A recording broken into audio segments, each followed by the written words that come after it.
we are going to be going over something very cool and awesome today. Vocal Synth Tuning 101, presented by ryderflyder. A quick introduction. Hey there, I'm Flyder. I am a vocal synth producer and cover artist. I have been tuning since around 2018. I got my start in Utao and have experience in most vocal synth engines. In this lecture, I'll be going over the basics of tuning vocal synths along with some tips and tricks from yours truly. At the end of this lecture, I'll be doing a small Q&A about the contents of this lecture. If you're watching after the lecture is over, just ask me a question if you're in the server, or just talk to me on Twitter. Literally anywhere, just ask me a question and I'll answer it for you because I love answering questions. I love talking about tuning. We're gonna talk about the contents of the lecture and general tuning and vocal synth questions. So if you're here for the lecture live, send those into the questions chat once we get to the end of the lecture. Quick disclaimer. Tuning is a very subjective thing. Please do not take every single thing I say here as the one true method of tuning. You can do any kind of tuning you want. This presentation is meant to help people familiarize themselves with tuning terms and learn some basic techniques. Thanks! So, what is tuning? Tuning is an essential part of making a vocal synth sound more dynamic. Using the parameters that a vocal synth provides you, such as pitch, dynamics, tension, breathness, any sort of parameter, using that is tuning. The majority of vocal synths can sound pretty flat by default unless they have an automatic auto pitch like Synth V2 or Chevio and Voicona. These can usually be turned off, whether through official means like in Chevio and Voicona, or through external scripts like Synth V2, Dreamtonics. Please give me back manual mode, I'm begging you. The tuning will help a vocal synth sound more dynamic, human-like, or any other type of style that you want to do. Today, we are going to cover pitch bending, vibrato, note bending, vocal modes, phoneme editing, style, and some tips and tricks. All of these terms might sound very foreign to you if you've never encountered them before, but if you have been in this vocal synth community as long as I have, these are like second nature. So whether you're a beginner or someone who has been using vocal synths for a while, there's still going to be some useful information here. I definitely think that you might learn something new. If you don't, feel free to call me out on Twitter in a Google Doc, okay? Don't do that. Don't do that, actually. I'll get scared. Okay, let's start out with pitch bending. Pitch bending is the most common form of tuning in vocal synths. You'll usually see people freehand drawing pitch lines, which is a visualizer of the pitch of a note, more accurate than the note itself. You can notice it on the lines that are on top of the notes in this image right here. You'll see these the little line right there. That's a pitch line. Or they might be using control points for a cleaner execution. You'll usually see control points in stuff like Synth V and Utao. Some vocal synths just don't have them. So yeah. Pitch bending is my personal method of tuning, so I will demonstrate that one first. For all tuning examples, I will be using Synthesizer V Studio 2 as it is my preferred engine for tuning. All right, awesome. Okay, we are going to take a look. I've prepared this little project file here that we're going to use to demonstrate pretty much all of the things that we're doing here. I have another one that I'll play later when we talk about style. So, for pitch bending, in Synth V2, when you start out, you will have your notes, you'll have your lyrics, you'll have your pitch line. Now, normally, the pitch line is going to look more like this. You're going to see all of these waves and stuff. Yes, I am using Nakuru. This lecture is actually my secret ploy to get everyone to use Nakuru because she's really good. Everyone go buy her right now. So you'll see these lines. The pitch line is a little bit like that. And this is what it sounds like. カエルの歌が like, it sounds good, you know, it sounds good. We'll go ahead and flatten this out real quick. Now, to flatten it out, there's a few different ways. You can use a external script that allows you to change it to this sort of flat style. This is a lot more akin to what you would find in Synth v1. You can also utilize this over here, and I like to set it to not all the way in the rigid corner, but like right there, and then vibrato modulation all the way down. This is like super quick and easy to do if you don't have the plugin. For this tutorial, I'm going to use the manual mode plugin, as it is simply just the easiest one. It creates the best flat result. By the way, this whole thing will apply to other synths. You may have to change some of the methods depending on the synth, especially if it's a AI or a sample-based synth, but you are generally going to be able to do most of the things I talk about here today in any synth. So let's start out with pitch bending. With pitch bending in Synth v2, you're going to want to come up here to the top of the piano roll and click on the pitch control curves mode. So we're going to go ahead and zoom in here a little bit, and we're going to start pitch bending. So pitch bending is literally just drawing lines. And I'll talk about what I'm doing to this ga note in a little bit. But this is like some very simple tuning right here. So here is what Nakuru sounds like here with some pretty basic pitch tuning.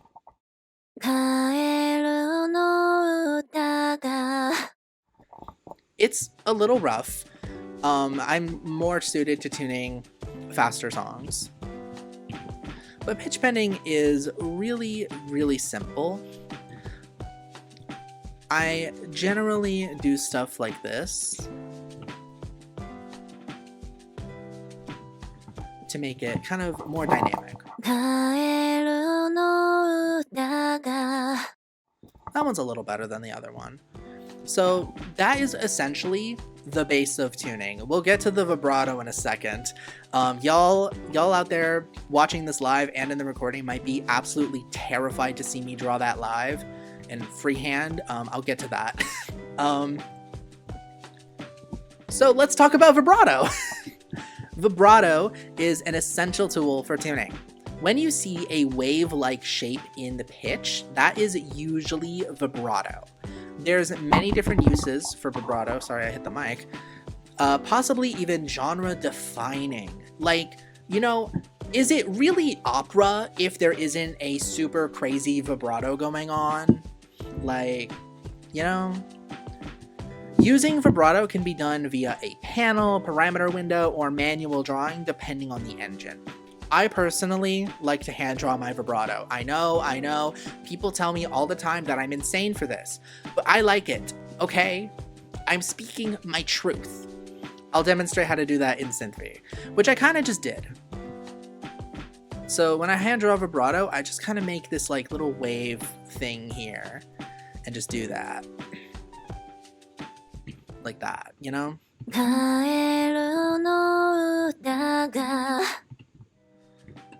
And, you know, I'll add some here.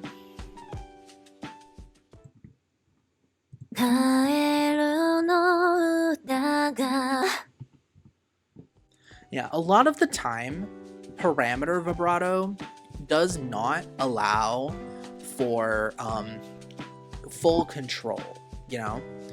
If you are using the script for manual mode in Synth v2, you can do vibrato with it right here.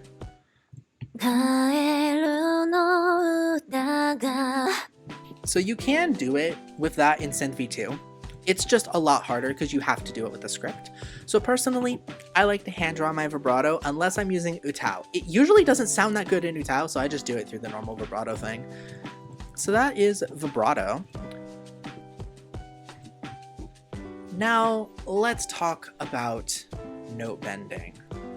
Note bending is a slightly less common but very versatile method of tuning. You will usually see people tuning with note bending while using Vocaloid or other concatenative synths. Note bending can be used in conjunction with pitch bending. And it allows for phoneme editing, or easier phoneme editing. You can do it with pitch bending, but it's a little bit more versatile with note bending. You can also, it might help newer tuners stay on key with the song. It can help you with that. I am seeing people say that note bending is not great for AI voice banks, which is true. Note bending is significantly harder to use on AI voice banks. Synth V is usually okay with it, but if you're using like Chevio or Voicona, you're gonna want to stray as far away as you can from note bending, because it just does not work. Like V6, Voicona, Chevio, any AI synth other than like Synth V, you want to stay away from note bending. But if you're using a concatenative synth like standard Vocaloids, Utao, stuff like that, those are good. Those will work fine with note bending. Usually they'll actually sound better than pitch bend. They will usually sound better. So let's go ahead and test out some note bending.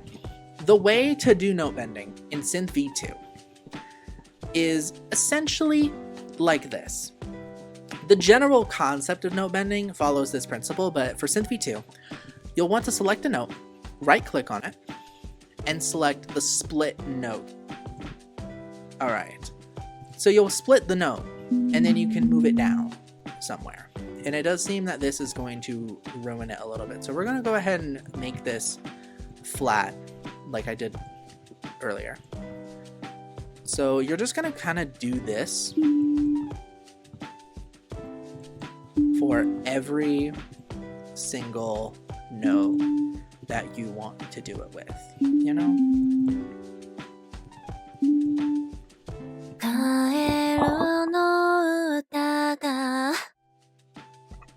So note bending is just kind of like, it's definitely a lot simpler.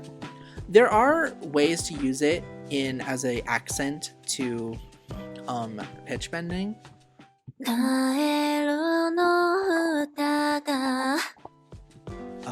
Yeah. It's pretty simple, I think. You're pretty much just going to split the notes and then move them accordingly. That's just kind of the whole gist of it.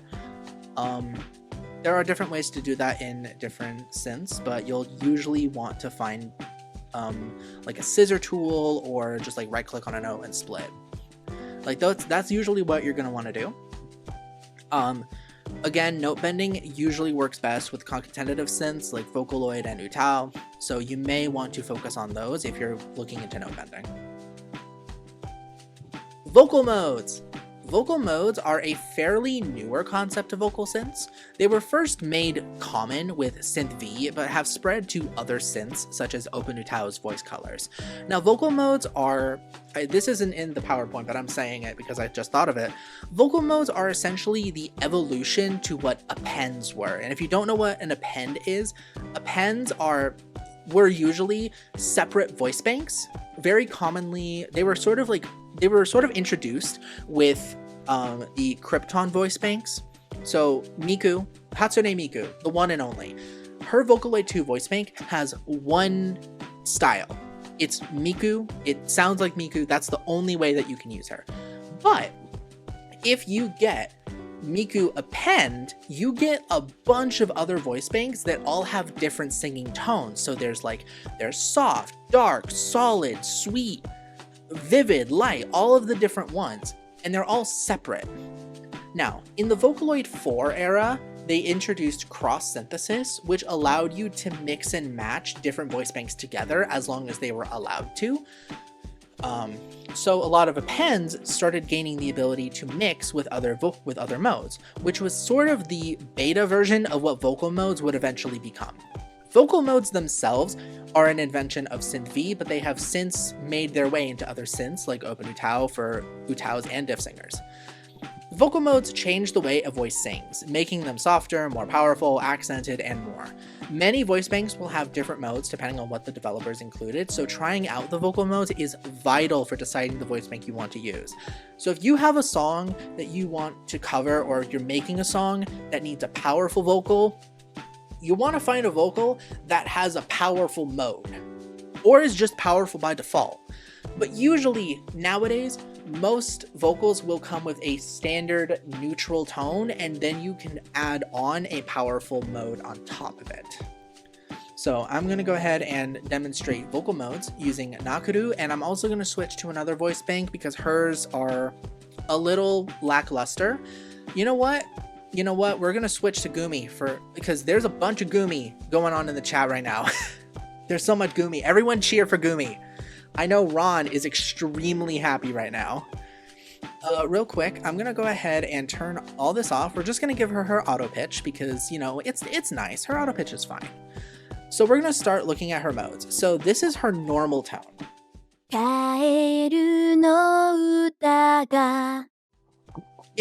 Gumi. That's Gumi, all right. We'll look at a couple of her vocal modes. Everyone say in chat which vocal mode you want to hear first. Okay, I'm seeing a lot of people say they want to hear Gumi Power, so we're gonna turn on Gumi Power.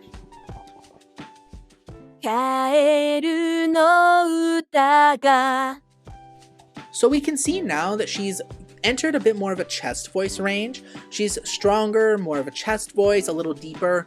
So that is her power mode. The second most one I saw was Vivid.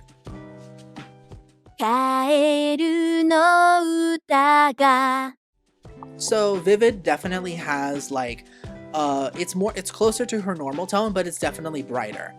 Now something cool you can do with vocal synths is combine vocal modes. You can combine two vocal modes a lot of the time.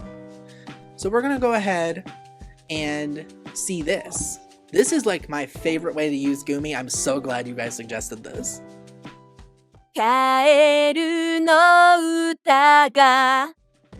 Like, ooh, chef's kiss. Hello, this is so good.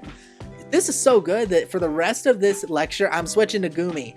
I love Nakuru, but like Gumi, you've taken the cake here, girl. Love you. So that's vocal modes, essentially. So now, let's move on to phonemes. This is my favorite. Phonemes refer to the phonetic alphabet used by a vocal synth to categorize the sounds it can make. Learning the phonemes for a specific voice bank and engine is crucial to extended tuning, especially in languages such as English, where many voice banks tend to sound awkward when singing. I am looking at you, Cyber Diva, for Vocaloid 4. Right here I have a couple of links to the International Phonetic Alphabet and the Synth V phoneme list.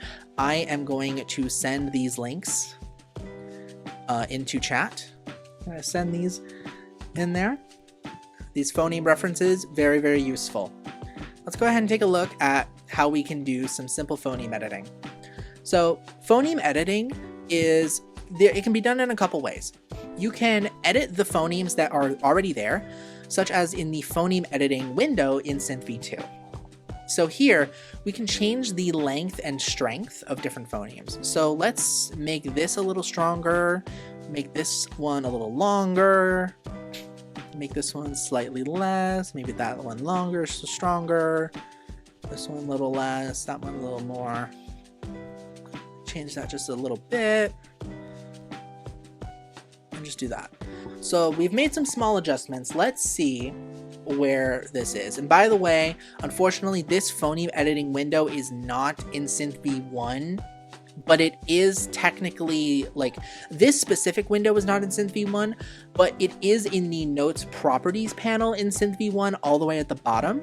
You'll be able to see a bunch of sliders that do basically the same thing.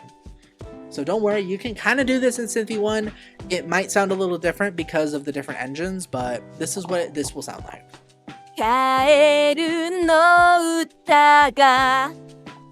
Like, we've already made her sound a lot more dynamic. just with these phonemes. The phoneme editing has already made it sound more dynamic. Now, let's edit the phonemes of the notes themselves. So one thing that you'll see a lot of people do is use the CL phoneme. This phoneme in Synth V is used for vocal fries, glottal stops, anything. In fact, I'm gonna push one down here because I feel like it. Another really popular one is the BR phoneme. This one will add a breath. You can see that on the waveform. We're gonna go ahead and set that back down so that it's not like insane. Another way to do the CL phoneme for vocal fries is to put an apostrophe before the note, and that will add a CL phoneme right there. Yeah,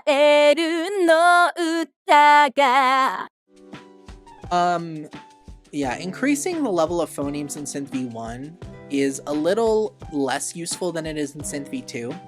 It is definitely different. But yeah. We can also hear an ending vocal fry here. Yeah. Synth V2's ending vocal fries are a little wonky sometimes, so you may want to lower the strength of it. That's a little bit better.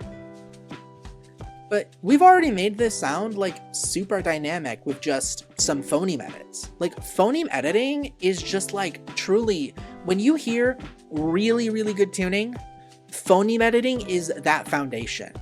It is so incredibly useful for creating dynamic singing in a vocal synth. Let's talk about style. This is a very individual thing, and I encourage all of you to discover your own personal tuning style. To aid in finding it though, I would recommend attempting to learn from others. Find cover artists or producers that you like and study the way the pitch sounds. Even better, I highly recommend finding show tuning videos. A lot of people will upload their covers with the editor in the background, and you can see the tuning. Like you'll see the tuning in the video. So just study that. Study that. That is so useful. I did that when I was learning, and look at me now. I'm a tuner. I tune a lot, and I love it. My personal style is a pretty dramatic, dynamic style with generally realistic pitch bending. I'll occasionally utilize some less realistic bends, but I like to model my tuning after real singing as it sounds the best to me. So, are you guys ready for me to showcase my tuning style? I know you guys have been waiting for this one. So let's go ahead and take a look. I've got a really cool thing here for you all. I'm gonna go ahead and play the untuned version of this first.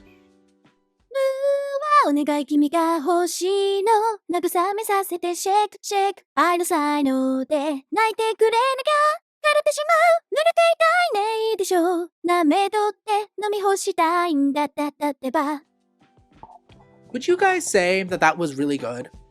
That wasn't the tuned one, by the way. That's the auto pitch. That's just the auto pitch. It's definitely fine. It's fine. It's okay. But let's look at a tuned. Let's look at one that I tuned myself. I tuned this one all myself.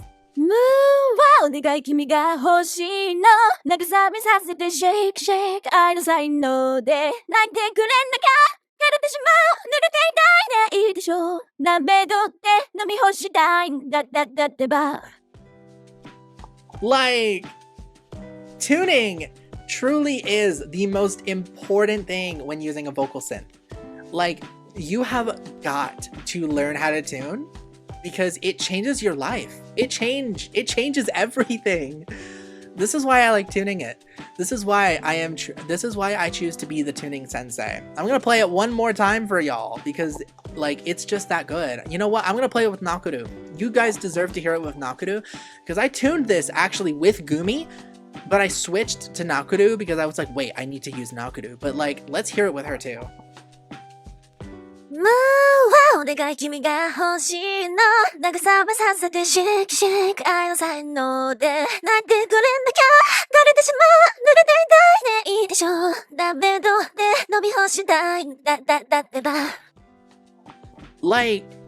Honestly, it's just that good.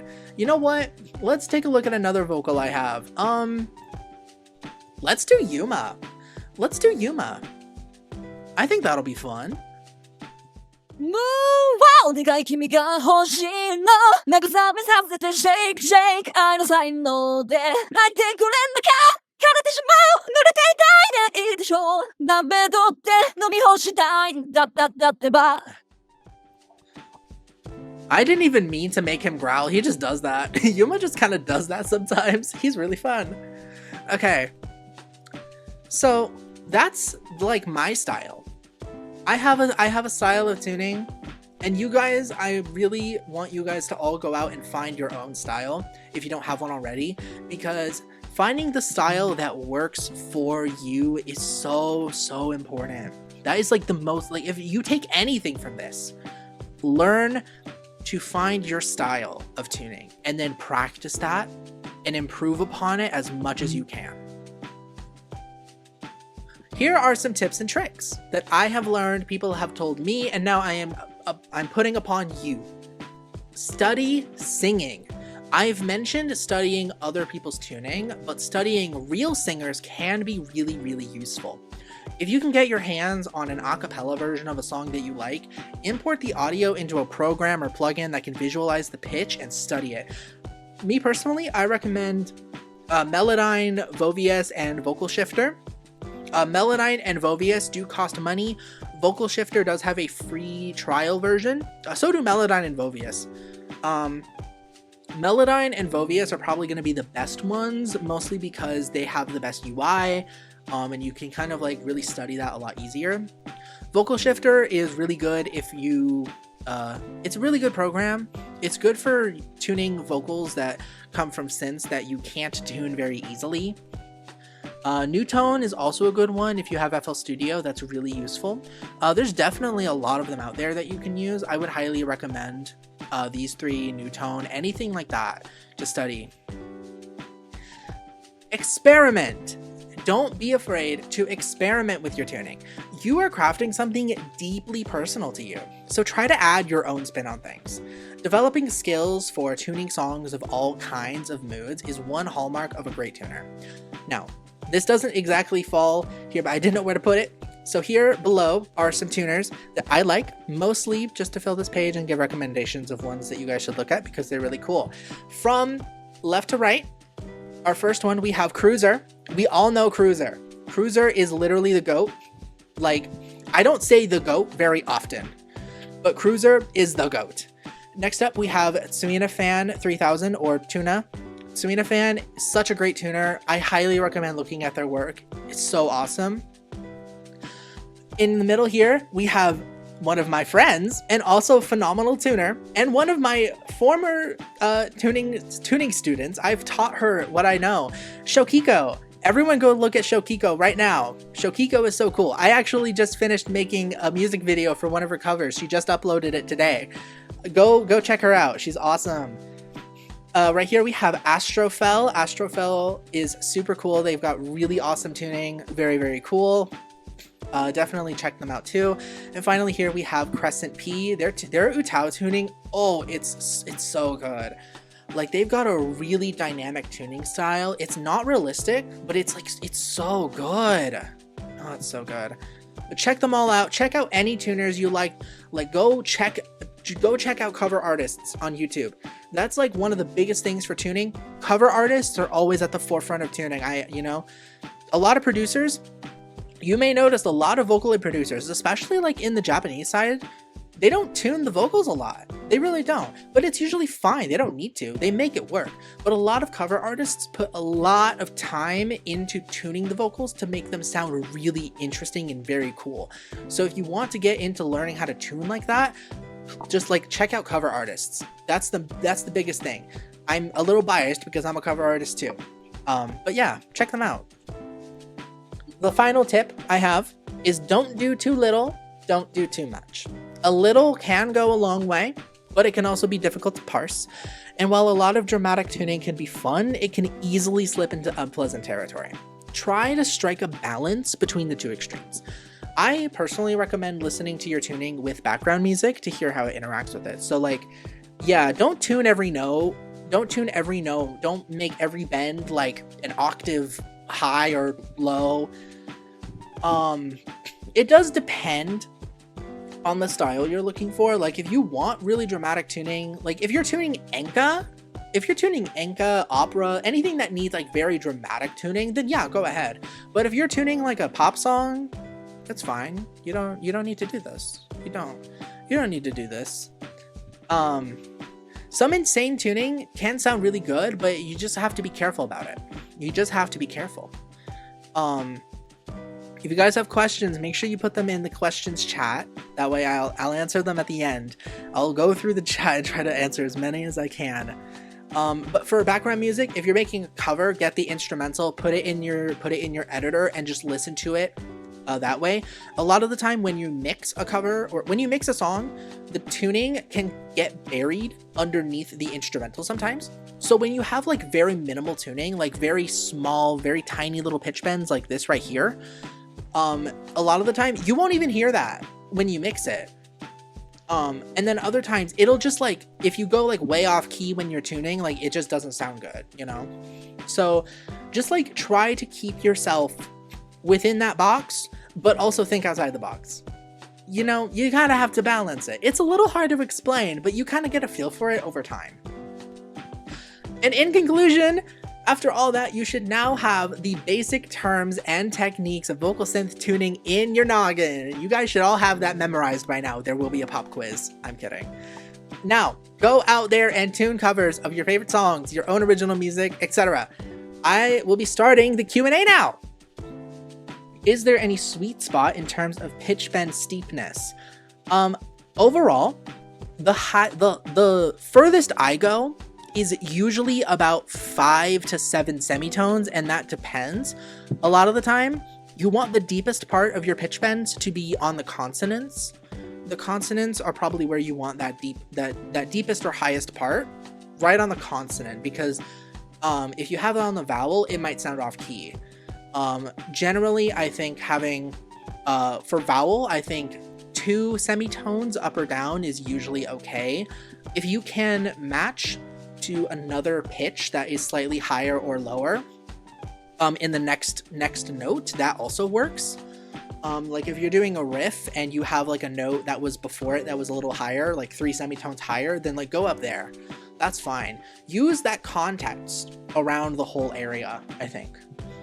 Is there a big difference between tuning in English versus Japanese? Yes, there's a difference in tuning in any language. And generally, when you're learning how to tune, Japanese is the easiest because it is simply the easiest. It's like the easiest language to tune in just because it is more simplistic.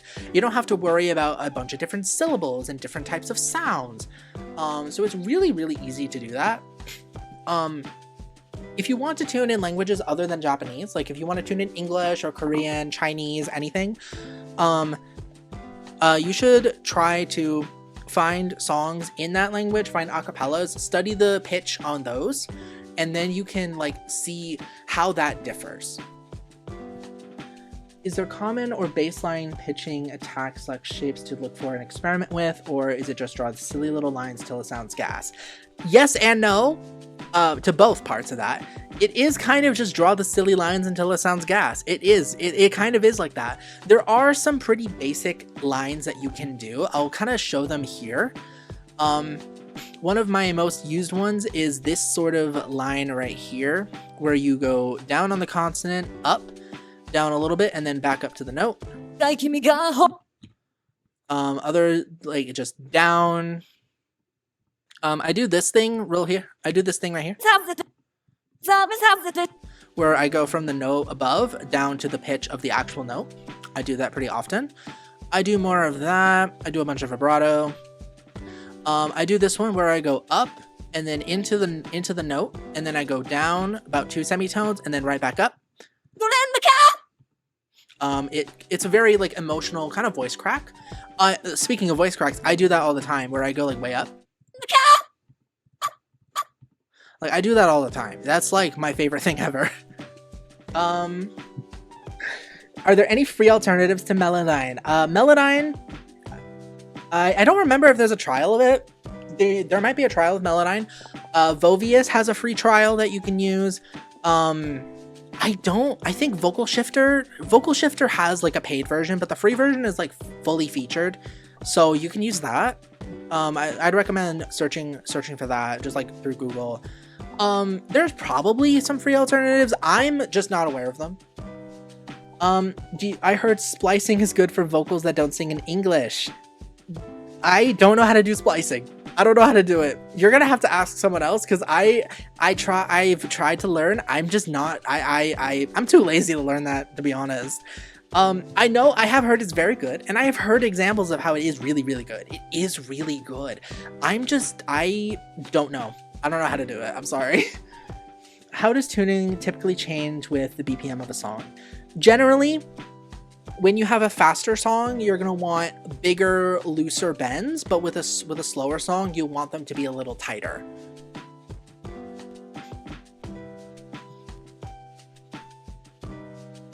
Oh, okay, I lost my spot. Okay, hold on. I've heard tuning Japanese is easier. Are you experienced? Yeah, so I'm experienced in tuning mostly Japanese and English as well. Let me see if I can find a file that I've tuned in English. I don't actually know if there is one, low-key. Oh wait, right here. I tuned this one. Come on, let's go. I gotta switch to a different vocal because I was using Maki's trial on this one. I tuned some of Kill Bill by SZA in English, so I'll play that right now. This is a little bit old because this is some Synth V1 tuning I put into Synth V2, but it's still pretty good. I'm still a fan even though I was salty. Hate to see you with some other bro, now you happy. Hate to see you happy if I'm not the one driving. I'm so mature. I'm so mature. I'm so mature, I got me a therapist to tell me there's other men I don't want none. I just want you. If I can't have you, no one should. I might kill my ex. Not the best idea. His new girlfriend's next. How'd I get here? I might kill my ex. I still love him though. Rather be in jail than alone.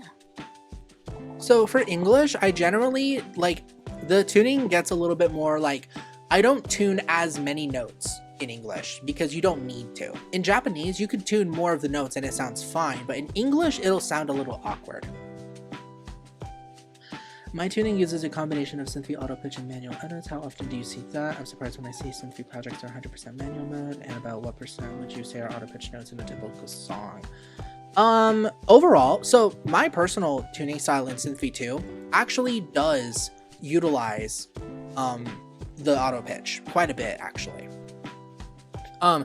It doesn't look like it here, but I do have parts where I do just leave the auto pitch because it's like fine.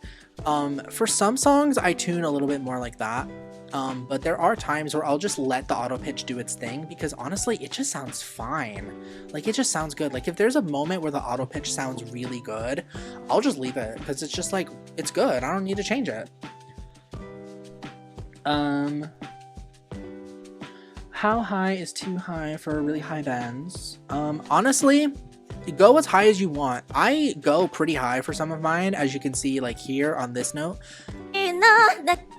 I would just say don't do it like in the very middle of the note. Like the very beginning and end of a note, it's fine to go high. It kind of creates like a voice crack type of thing. But doing it like in the middle of a note, unless you're trying to do that for a very particular reason, just doesn't work very often. In regards to English tuning, how much of a difference is there between the tuning actual English voice banks and making a Japanese voice bank sing English? Generally, so I didn't cover making a voice bank sing another language, mostly because that's a bit advanced. I might do that eventually because I have experience in that. I might do a lecture on that, who knows? But I will say it does differ slightly, mostly because you have to deal with Japanese, not like, if you're doing it without a bunch of phoneme edits to like, if you're doing it with like no splicing or anything, you'll have to work with like making the vowel sounds in certain parts quieter so that they don't like so instead of like the word script, instead of, it would be like script, but if you're using a Japanese voice bank, it would be sukuri puto, you know? So instead, you would try to make those notes that have the consonant sounds from the English word, make them really small, and like even get rid of the vowel sounds entirely if you can. A lot of the time it doesn't work, but usually it can be fine. So it's a little difficult. I know Vocaloid has, if you put in after the vowel phoneme in Vocaloid _0, it makes it kind of like a whisper. So it works really well for getting that aspirated sound that English consonants have. So that might be really good. Are the Synth V2 versions of voice banks worth it if you already own the Synth V1? It depends. So for some voice banks, like I actually have a few in here. So for example, a voice bank like Lingwan 2, I would say you can go either way.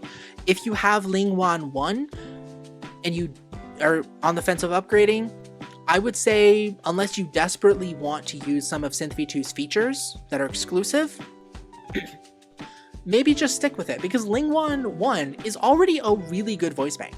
But for other ones like Gumi, if you have Gumi Synth V1 and you are thinking about upgrading, do it now. Gumi 2 is so much better. She's so much better. So it will definitely be worth it if they're better, if they're good enough voice banks. Like I would say overall, yes, it's worth it, but only if you have the budget. If you have the budget, then like, yeah, go ahead. Go wild. Do I have any tips for mixing? Yeah. Maybe I'll do a lecture about that. Or maybe, I don't know. Someone might do a lecture about mixing soon. I don't know. I think someone else might do that. But I do have tips for that. If I ever do another lecture about, if I do a lecture about mixing, those will be there. Do you have any good advice for spoken words as opposed to singing? I don't tune spoken words very often, but you can kind of do the same thing where you study real people saying the words. So like, honestly, I would say go for like, open up one of those pitch analysis things I was talking about earlier, like Melodyne or something, and import audio of you saying the word and just like study the pitch. Study the pitch of that. That works. That works really well. Acapellas, whenever I look for acapellas, they tend to be kind of echoey. When you're using them for studying pitch, that's okay. It's mostly better to find a clean acapella, but if you can, but if you can't, it'll be fine. Like, it'll be okay. The main thing is try to find one that doesn't have a lot of harmonies in it. So it might be kind of hard to find that, but usually if they're kind of echoey, like, it's okay. It's okay. Is it possible to draw pitch bends directly on the piano roll like you did in Synth in Pia Pro Studio? So for Pia Pro, depending on the version, if you're using the Vocaloid version of Pia Pro, like the one that comes with the like Miku V3, V4, like all of the V3s and V4s of the Krypton voice banks, I don't think it's possible. But if you're using Pia Pro NT for the NT voice banks, yes, I think you can draw directly on the piano roll. I think you can.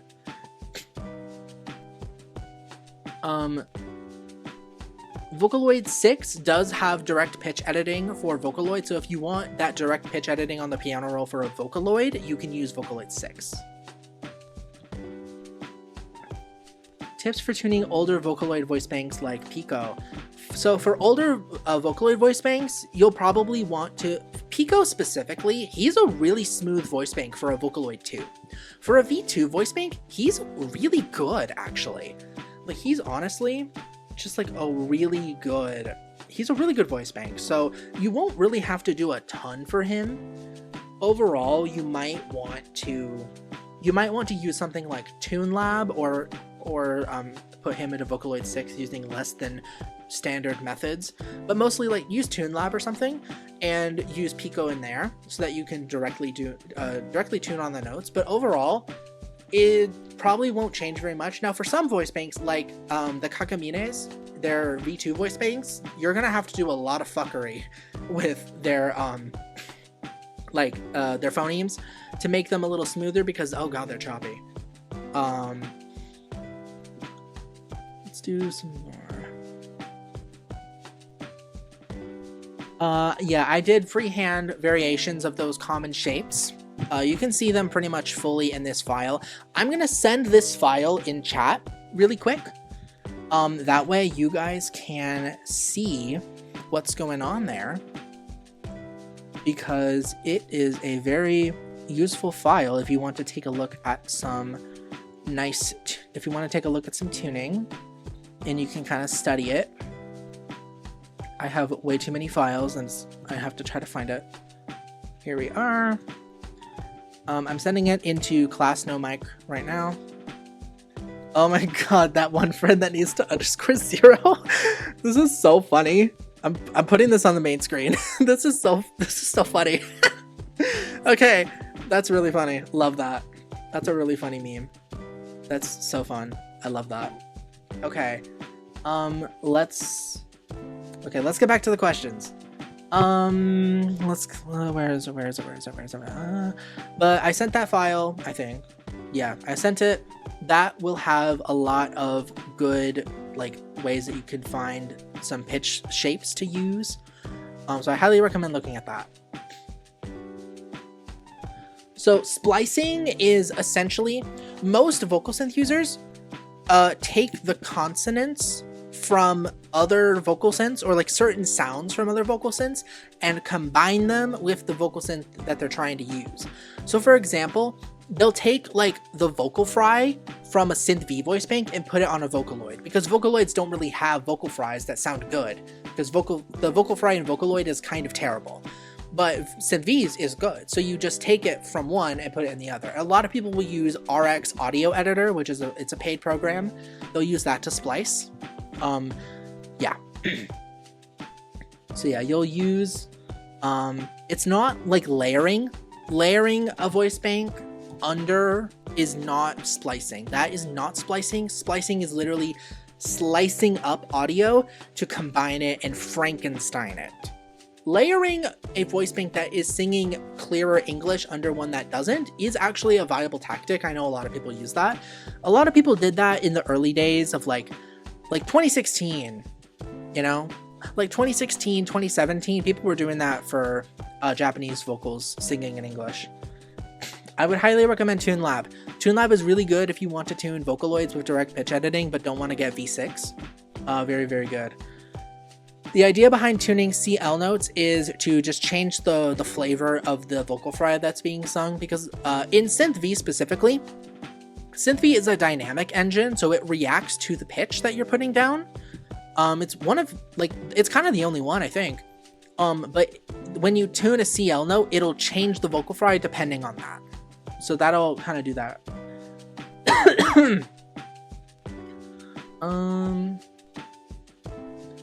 Okay.